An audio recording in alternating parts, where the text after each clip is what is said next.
بسم اللہ الرحمن الرحیم۔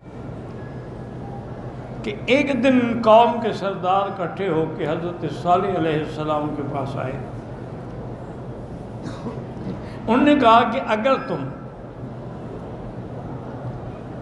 ہمارے کہنے کے مطابق، تجویز کے مطابق ایک معجزہ دکھلاؤ تو شاید پھر ہم ایمان لے آئیں گے۔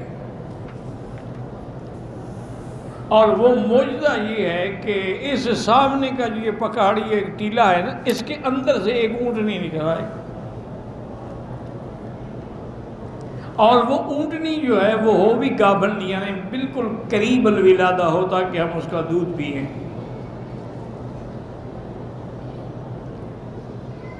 حضرت صالح علیہ السلام نے انہیں بار بار سمجھایا کہ فرمائشی معجزے نہ مانگا کرو، یہ اللہ کا نظام ہے، اللہ چاہے دے دیں، اللہ چاہے نہ دیں۔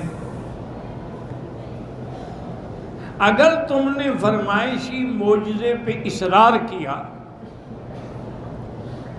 اور میں نے اللہ سے درخواست کی اور منظور ہو گئی اور وہ معجزہ تمہیں دکھا دیا گیا، پھر تم ایمان نہ لائے تو پھر تمہاری نسل اور جڑ بھی کٹ جائیں گے۔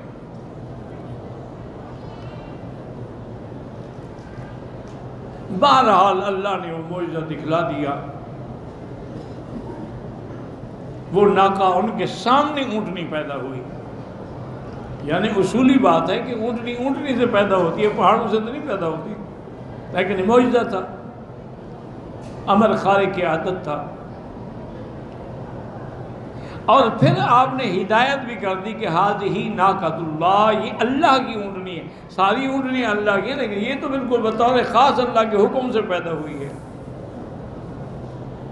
یہ عام نظام سے پیدا نہیں ہوئی، یہ تو شان کن فیکون سے پیدا ہوئی ہے۔ تو جب یہ اللہ کی طرف اس کی نسبت ہے، وَلَا تَمَسُّوهَا بِسُوءٍ، اس کو کبھی کسی قسم کی تکلیف یا ایذا نہ پہنچانا۔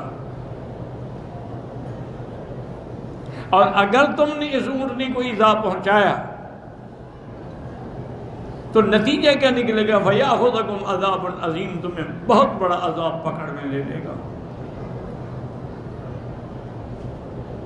اور یہ بھی حضرت صالح علیہ السلام نے نصیحت فرما دی کہ لہا شرب ولکم شرب یوم معلوم، اب ان میں تقسیم ہوگی، ایک دن تم سارے بستی والے اونٹنی کا دودھ پیو، اتنا دودھ ہوگا وہ دریا تھی، اور ایک دن جو ہے وہ پانی پیے گی، تم دودھ پیو گے، دوسرے دن تم پانی پیو گے تو وہ نہیں پیے گی۔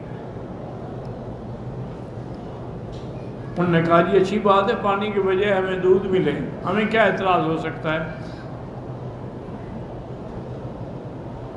بہرحال کچھ دن گزرے تو کہنے لگے یار یہ بڑی عجیب بات ہے کہ ایک اونٹنی سارا پانی پی جائے اور ہم اس دن پانی سے محروم رہیں اور خالی رہیں، یہ عجیب بات ہے،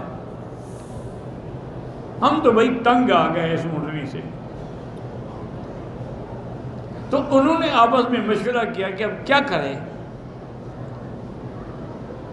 تو ایک ان کا بدبخت تھا قدار ابن صالف، اس کو بلایا، اس سے مشورہ کیا۔ انہوں نے کہا بس یہی ہے کہ اس کو مار دیتے ہیں، اور کیا ہے، مر جائے گی، جان چھوٹ گئی،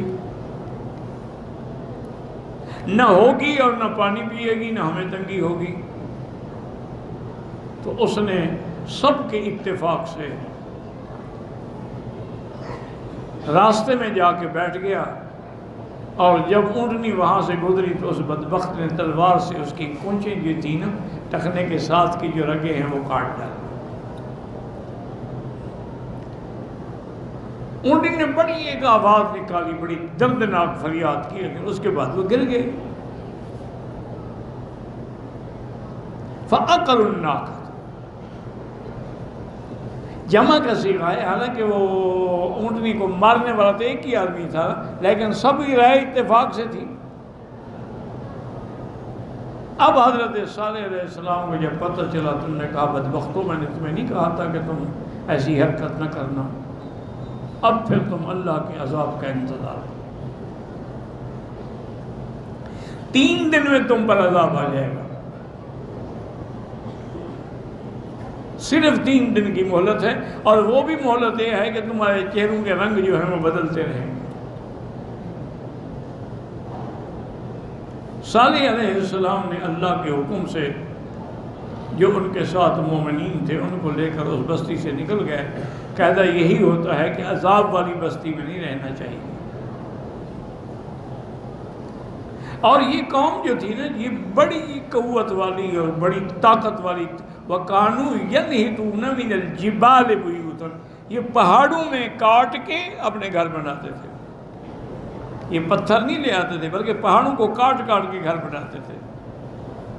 اور وہ گھر اتنی محفوظ تھے پہاڑوں کو کاٹ کے بنائے ہوئے کہ بھی نہ تو اس کو کوئی نقصان پہنچ سکتا ہے نہ کوئی توڑ سکتا ہے. وَكَانُوا يَنْحِتُونَ مِنَ الْجِبَالِ بُيُوتًا آمِنِينَ، بے غم ہو کر اس میں رہتے تھے. ہمیں کیا خوف ہے بھی چور اس کو نقب تھوڑی لگا سکتا ہے. لیکن جب اللہ کا عذاب آیا فَأَخَذَتْهُمُ الصَّيْحَةُ مُصْبِحِينَ، صبح کے وقت میں ایک تیز اور تند آواز آئی، چنگھاڑ، چیخ. بس نتیجہ یہ نکلا کہ ان کو نہ تو مکان بچا سکے اور نہ کچھ بچا سکا، نہ طاقت بچا سکی. سب کے سب جو تھے وہی ختم ہو گئے.